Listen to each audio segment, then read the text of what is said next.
Recording in progress.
Good morning.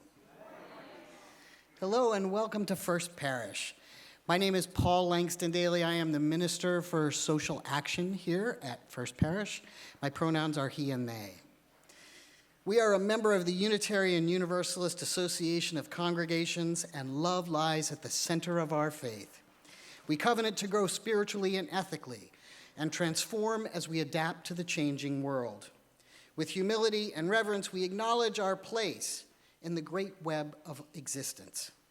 In this congregation, we believe in democracy, and we believe that Black Lives Matter as we embrace our differences and commonalities with love, curiosity, and respect. We're glad you're here. If you're visiting us this morning, welcome. Please take a moment to say hello in the chat if you're visiting us online. And if you're visiting us in person, we hope you'll stop at coffee hour at our visitors table to say hello and get some more information about our congregation. A couple of quick announcements this morning. Our representative for our governing board available to answer questions each week. This week, our representative is Jen Izzo. So if you have any questions about the congregation, feel free to ask Jen. The worship sharing circle meets in the Brooks room, down these stairs and down the elevator, and right in that corner there. That is an opportunity to engage deeper following the service and have some conversation about the service itself. If you need anything, assisted listening devices, play packets for the kids, directions to the restroom, one of our ushers or greeters can guide you and help you. And please join us for coffee hour in the parish hall downstairs following the service. Wow. All right. I hope you'll join us. Thank you all for being here this morning, and let us rise in body and spirit and join in our first hymn, Gather the Spirit. Gather the Spirit.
Again, my name is Jennifer Johnson, and I'm grateful and honored to serve as lead minister here at First Parish in Concord.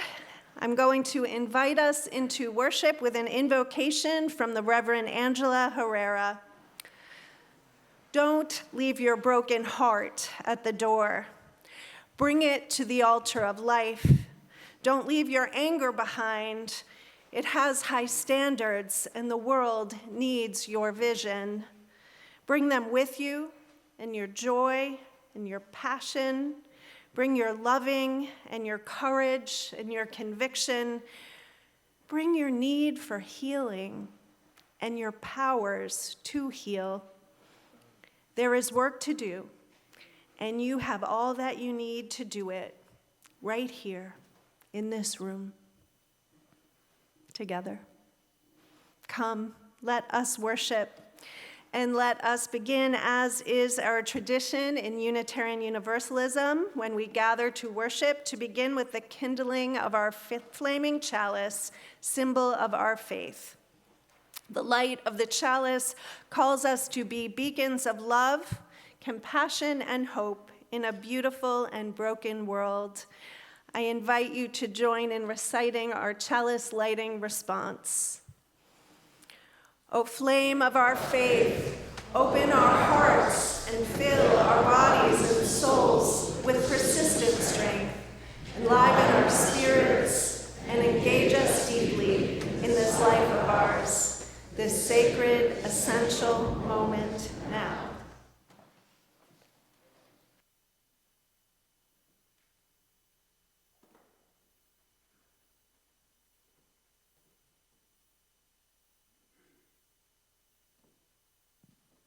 Want to be down here for this part. Have a special acknowledgement today. This past Thursday was a special day for Reverend Amy Friedman, and I want to make sure all of you know about it. It was the 25th anniversary of Amy's ordination.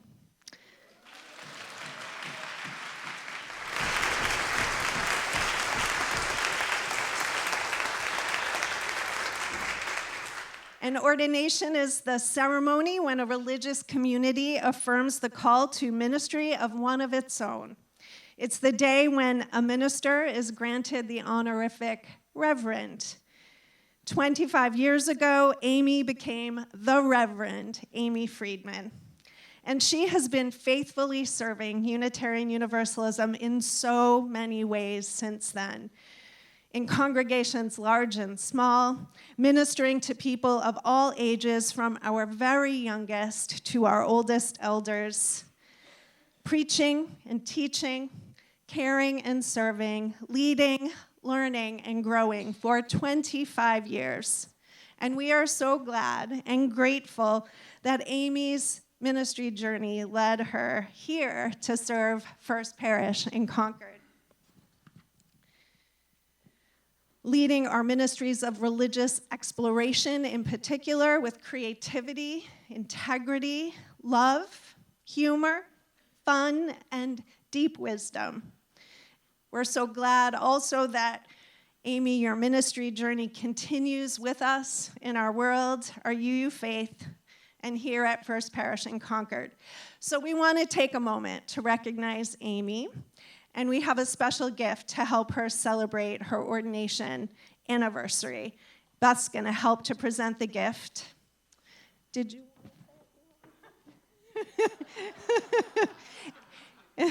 This is all about celebrating Amy. So Beth has this beautiful fall mum, and we have a gift card. We have a gift card for Amy so that she can enjoy a celebratory dinner with her family. Thank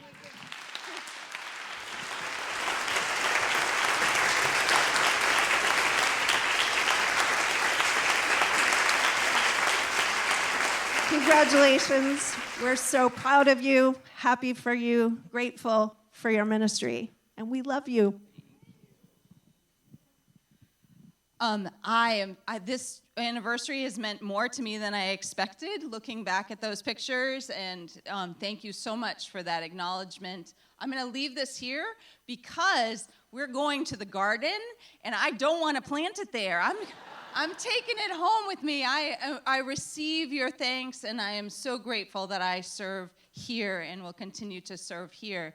Today, our religious exploration takes us to the Hugh Cargill Community Garden, where each fall we help them with their cleanup, because neighbors, sometimes things happen in their lives that they have a plot there and they're not able to clean it up. Sometimes there's a pregnancy, sometimes there's a death, there's all kinds of life events, and so every year we go to help with tending that garden nearby.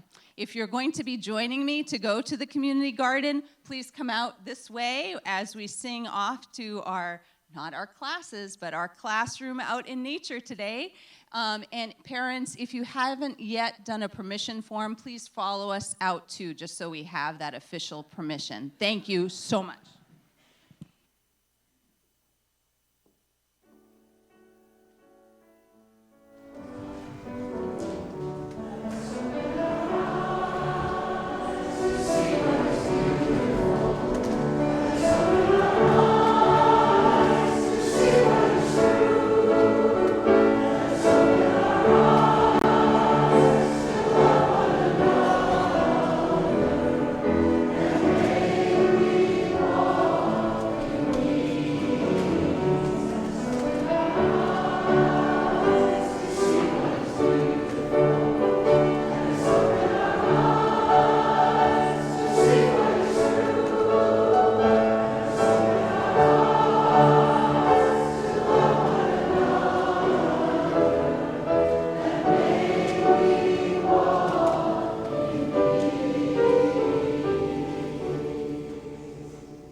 Good morning. I'm Elizabeth Ide. My pronouns are she, her, and I am here to gather us in prayer. Here we are, sharing this time, sharing this space. Let us invite the gift of our breath in and out. See what you can soften.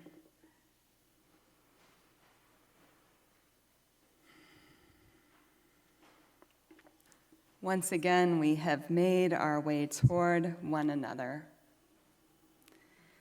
coming home to this place of practice and trust,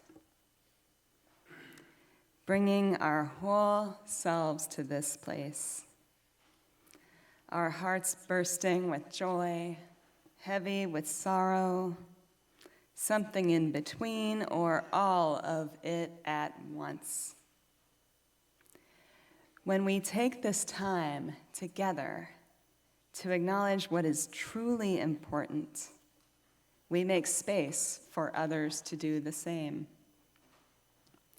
And so, again and again, we create space for today's truths and memories and hopes. We open our hearts and minds to give and receive that kindness and love that we always need. Today we hold in our thoughts Judy Bowden, the stepmother of Peter Bowden, and grandmother of Liza Bowden, mother-in-law to our Reverend Amy Friedman. She passed away on October 11th from brain cancer. Judy was deeply involved in Unitarian Universalist community, volunteering for years with middle school and high school youth. Her contributions brought fun, creativity, and theater to our congregations, both locally and internationally. Her legacy of joy and service will live on in the hearts of all who knew her. We also lift up Jane and Bruce Bloomberg. They have shared the news that Khalil Adrian Islam was born to their daughter Gwen and her husband Zarif in July. And Connor Jack Bloomberg was born to their son Philip and his wife Lauren last week. Everyone is doing well. And we wrap our arms around Reverend Amy Friedman in celebration of her 25th year anniversary of ordination. Blessed be the names we hold in welcome and memory. And blessed be all who persist in service and love. May the circle of calm widen and hold all of us. May the ripples of love stretch out and embrace all who are part of our gathering, joining us as visitors, sharing our online space, and may our circle hold all that we carried in with us today.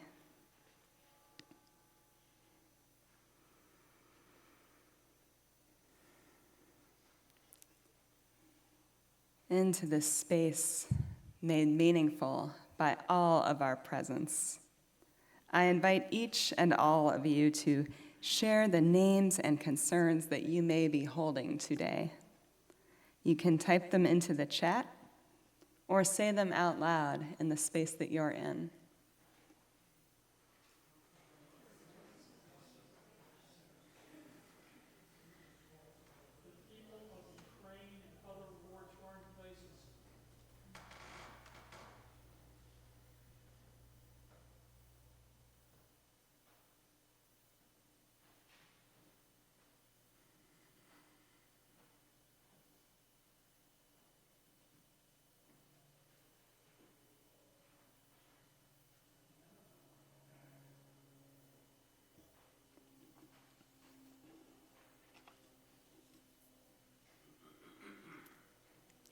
May all that has been stated, whispered, held quietly in the space of our hearts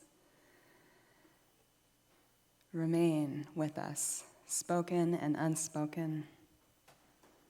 We also hold in our hearts all who have yet to find a place to call their spiritual home. May they find love.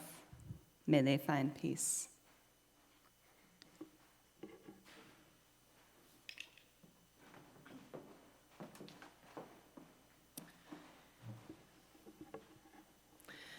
This morning, I have a pastoral meditation that I want to share with you. I first wrote it in the fall of 2016 when I was a pretty new seminary student.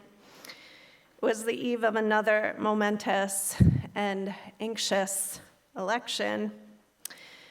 8 years later, even as so much has transpired and changed, the words feel fitting in this season. Before I begin, I just want to note the thrill that I felt at the announcement of the Bloombergs' grandchildren. And it made me think, to feel that thrill of joy at the announcement of new babies, new people in our community, in our network, made me feel alive to joy and to hope, made me remember that it is always here for us to take and to make, even in these anxious days. Because they are anxious days. I would say hair-pulling, hand-wringing, gut-wrenching days. We are bombarded from all sides with headlines and poll results and calls to action and requests for money and more money. Appeal after appeal reminds us that we are on the cusp of an uncertain future. And yet, there are some things we do know for certain. We know that new babies are being born.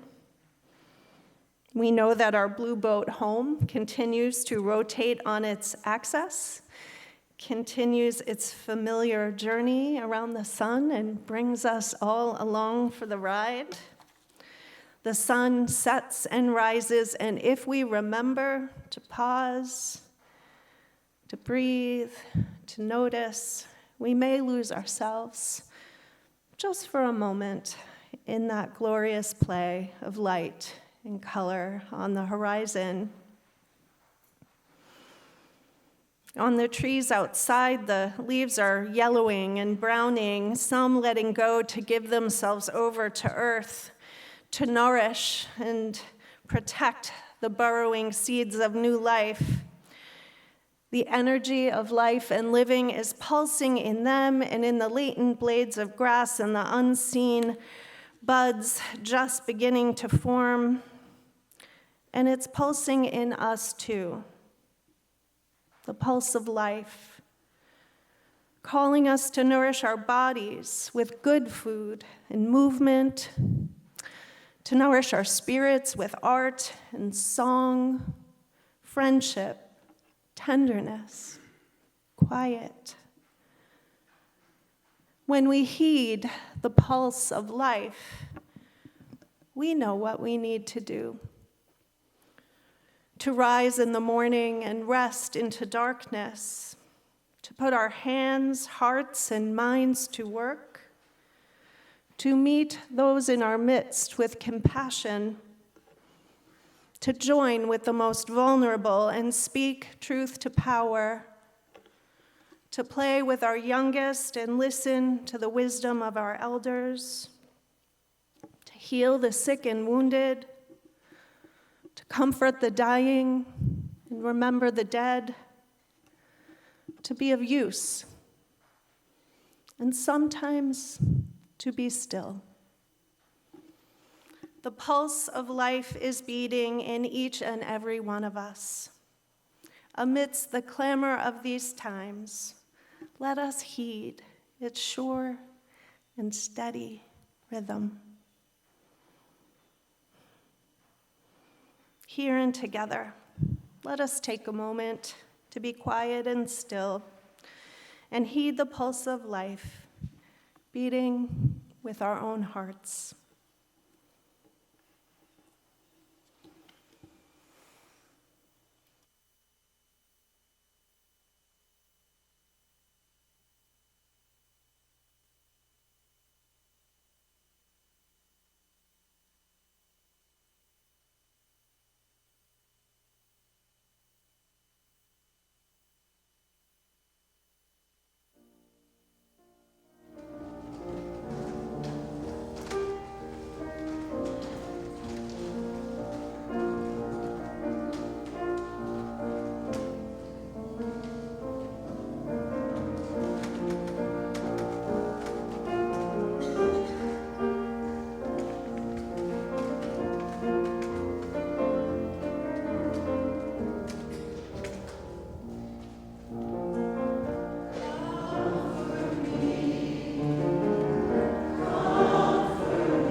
Each month, we share our collection with organizations nominated by members of this congregation. For the month of October, the Concord Prison Outreach Project is our recipient, nominated by Liz Rust. CPO works cooperatively with the Massachusetts Department of Correction, offering educational programs that focus on skill building and personal growth, essentials to help support people in prison to achieve success while incarcerated or during post-incarceration. Hundreds of individuals in nearly 40 faith communities join CPO in its mission to offer high-quality, transformative programs that focus on education, personal growth, and increased opportunity for incarcerated people and their families. Even with the Concord prison closing, CPO works with 9 prisons across the state, and there is much we can do to support those people who are involved in the incarceration movement, who have been incarcerated, and their families. We hope you will give generously to and participate in CPO's activities for all that we do inside the walls of this congregation and for all that we do beyond these walls. We thank you for your generous gifts this morning.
Thank you, Simon.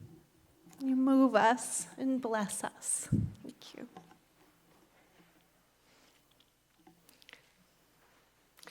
Our reading this morning will be familiar to many of you.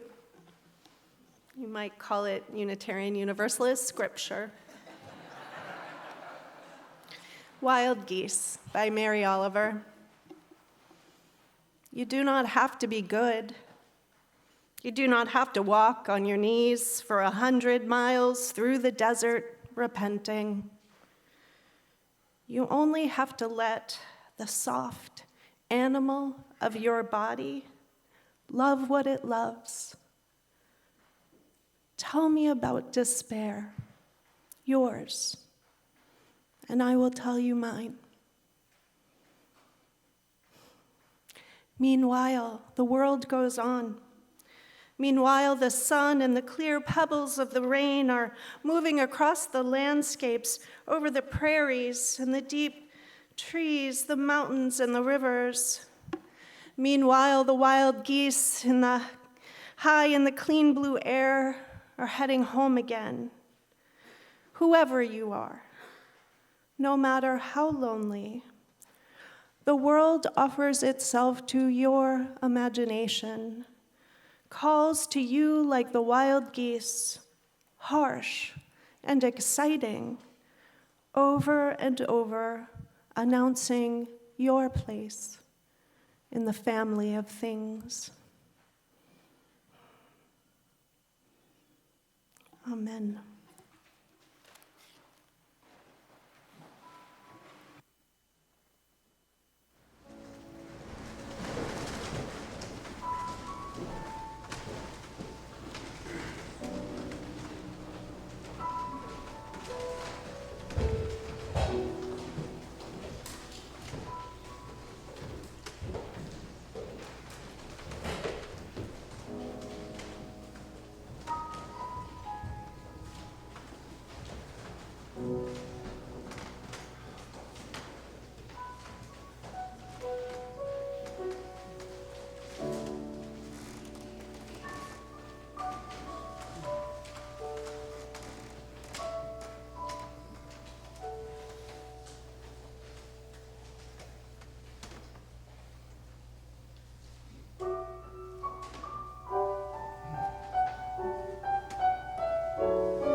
May 5th, 2024 was one of the most transformative days of my adult life.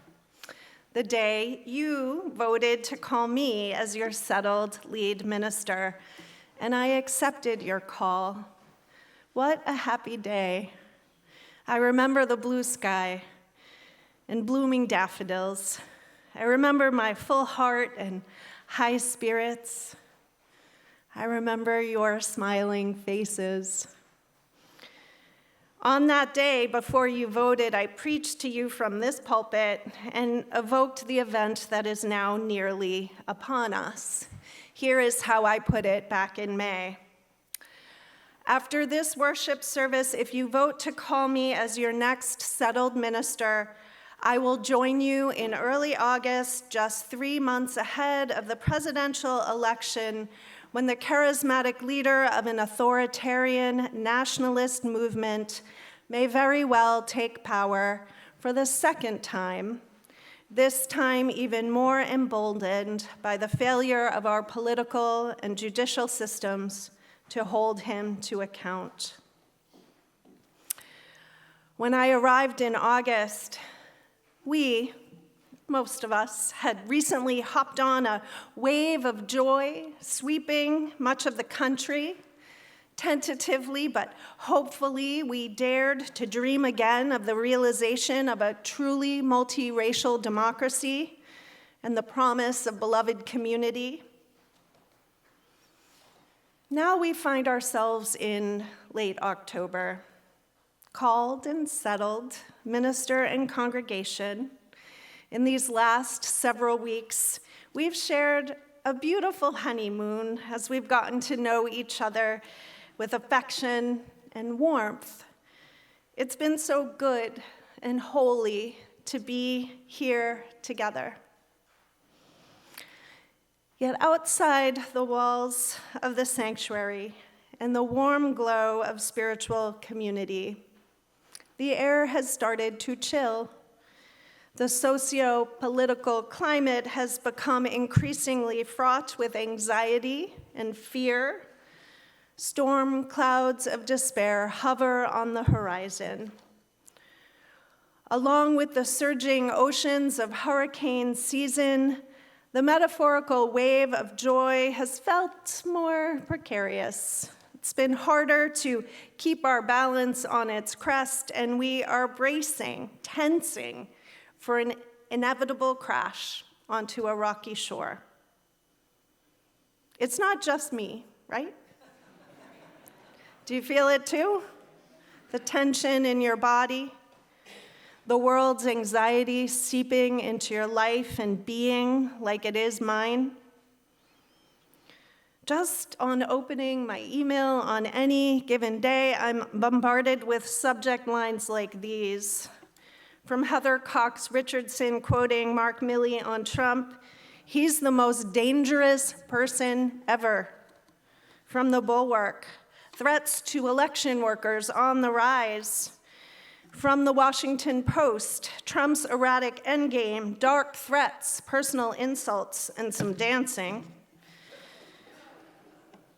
From The New York Times, why isn't Kamala Harris running away with the election?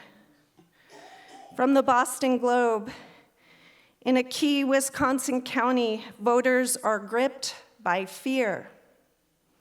They are not alone. And that's just a smattering from last week alone.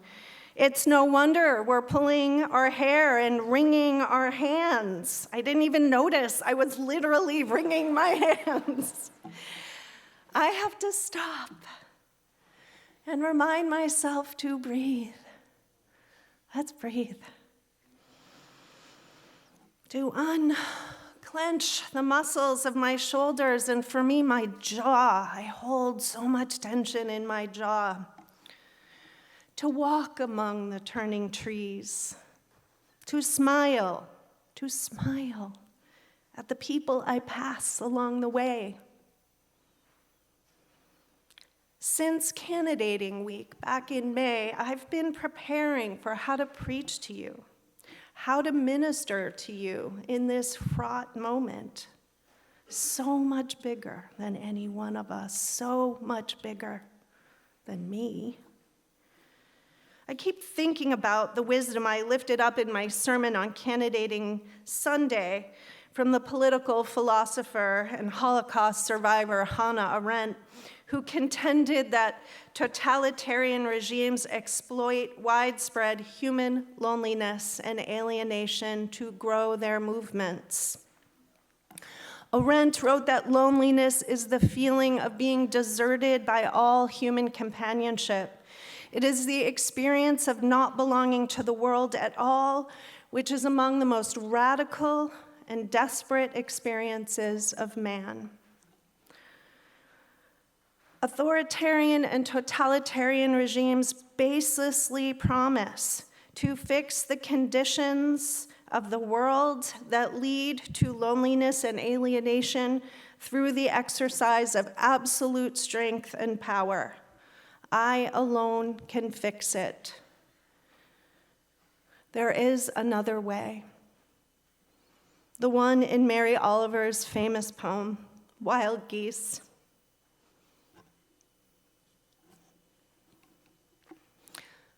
Tell me about despair, yours, and I will tell you mine. We don't have to be alone in it.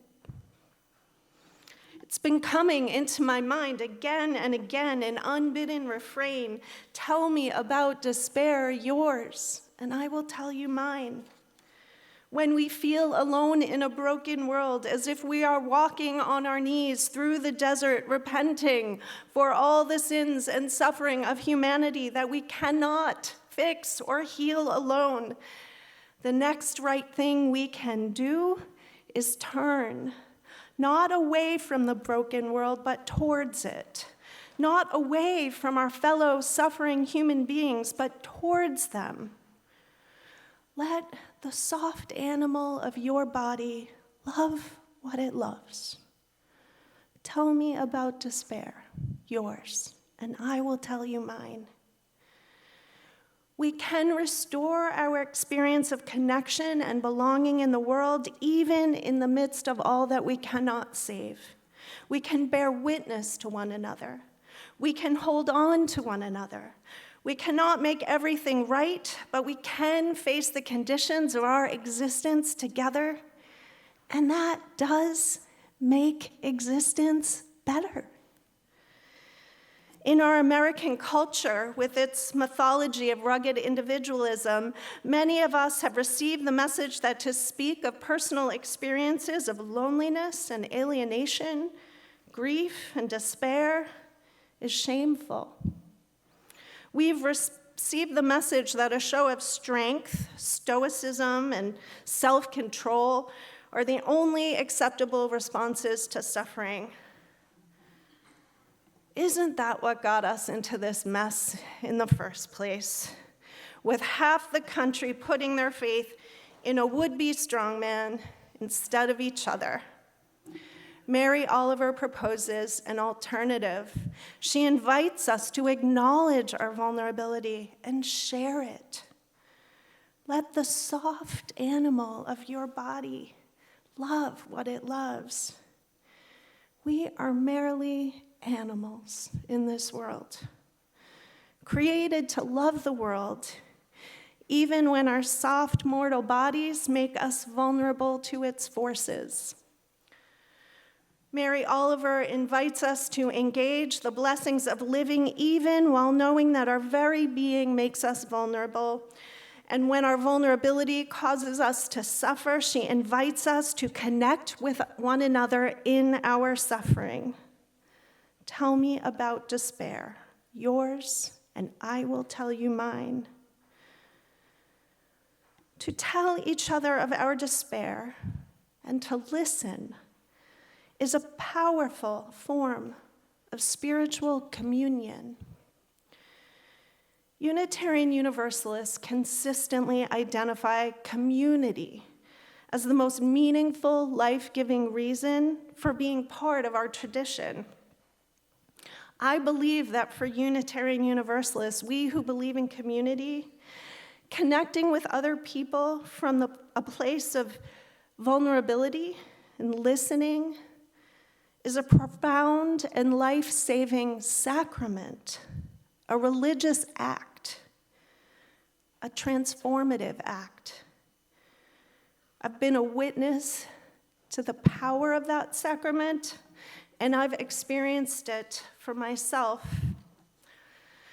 This past Thursday, I attended the annual celebration of Concord Prison Outreach, which you just heard about from Paul, hosted here at First Parish.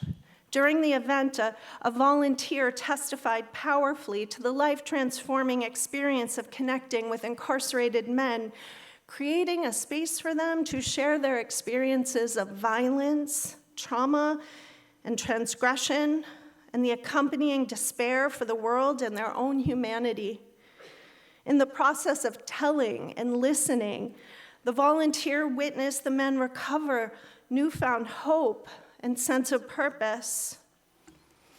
Most powerfully, a formerly incarcerated man named Jay shared his own story of transformation that began 10 years into his imprisonment when he was just 29 years old, and connected with a volunteer on the inside for the very first time.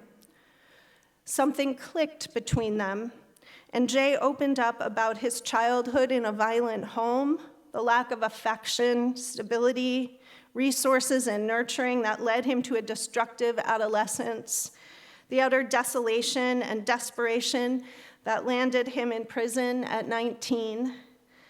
Through the telling and the listening, Jay recovered a belief in his own humanity. He connected for the first time to his own desire for love and to his own capacity to care for himself and others. Today, more than 20 years after his release, Jay is a successful business owner, an entrepreneur, homeowner, a self-reported good father of 5, and proud grandfather with dreams for their future. He is creating opportunities for others in a world where he once knew only abandonment and alienation. In my life, I have never known the depths of despair and alienation that Jay experienced before and during his incarceration. I'm certain this is in part due to the privileges I have been afforded by virtue of my race and class. But I have known trauma and despair, of course. We all have. It is an inescapable condition of our existence. The worst despair I have known came after the birth of my younger daughter, Carly, when postpartum depression hit me hard. Carly was born with bright, expressive eyes and a sweet, fuzzy forehead. She smiled big, happy smiles right from the get-go. But in the first weeks of her life, I could barely summon a smile in return. I went through the sleep-deprived motions of newborn parenting, but could feel almost nothing. No delight, no joy, certainly no hope. I needed to get better. Carly and her older sister Amelia needed me to get better, and I did eventually with time and treatment. But before I could muster the will to get better, I needed someone to connect with me in my despair.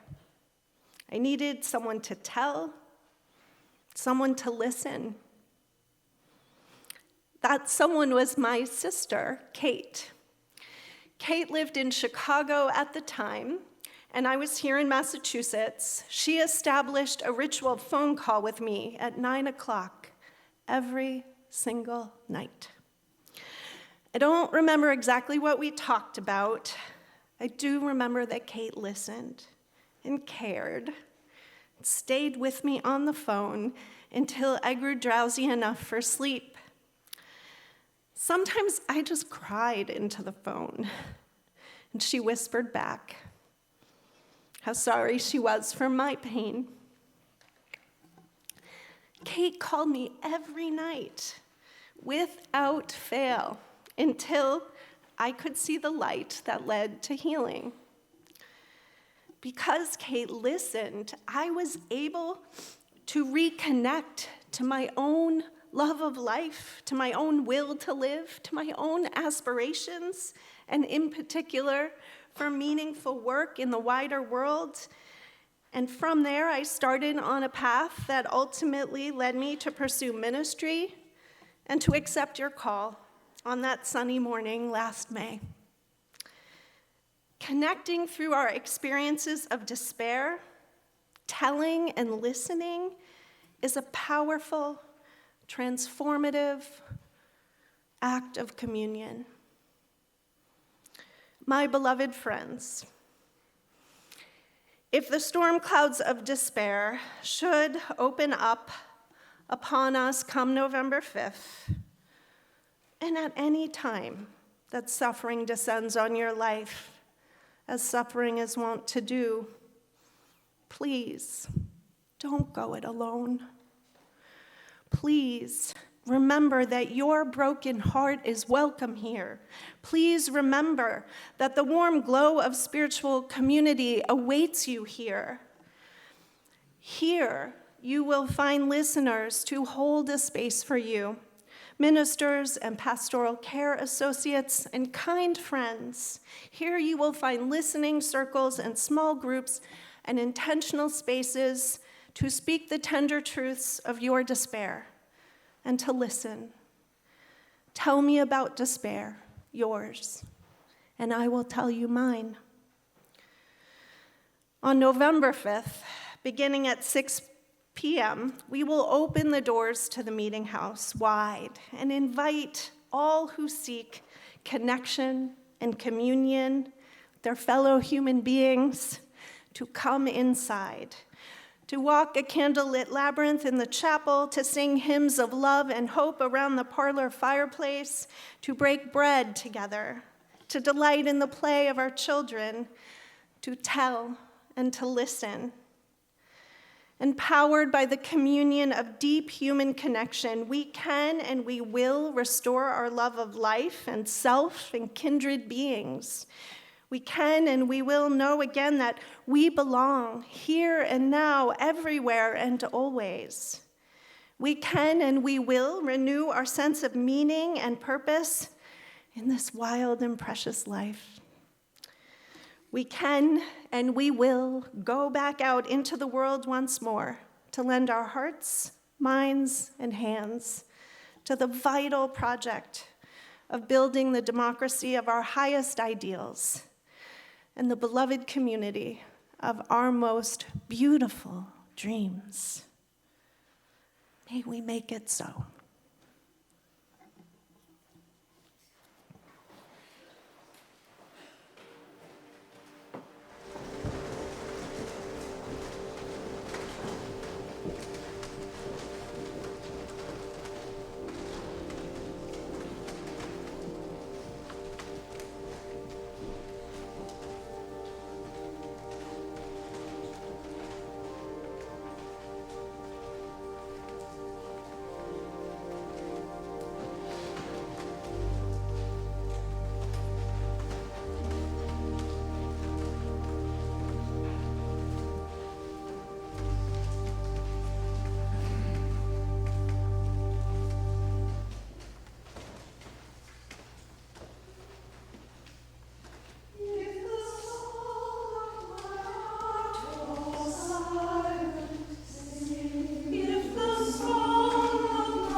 close with more familiar words, the ones my spirit most needs, from the Reverend Wayne Arneson. Take courage, friends. The way is often hard, the path is never clear, and the stakes are very high. Take courage, for deep down there is another truth. You are not alone. Please rise in body or spirit and join in our closing hymn, What Wondrous Love. It's number 18 in the gray hymnal.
Let us extinguish our chalice with the traditional words that we give and receive in benediction each week.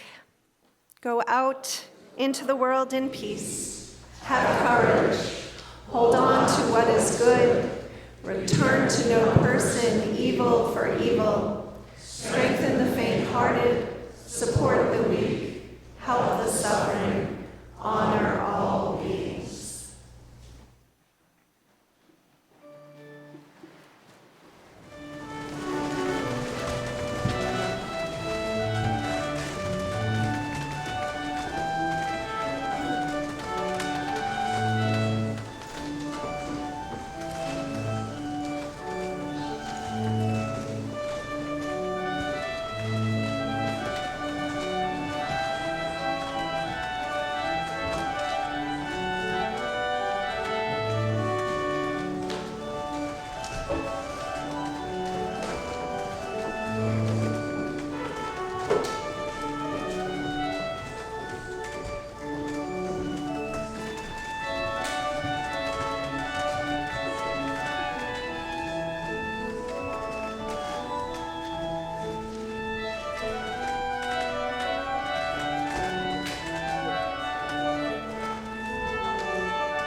Recording stopped.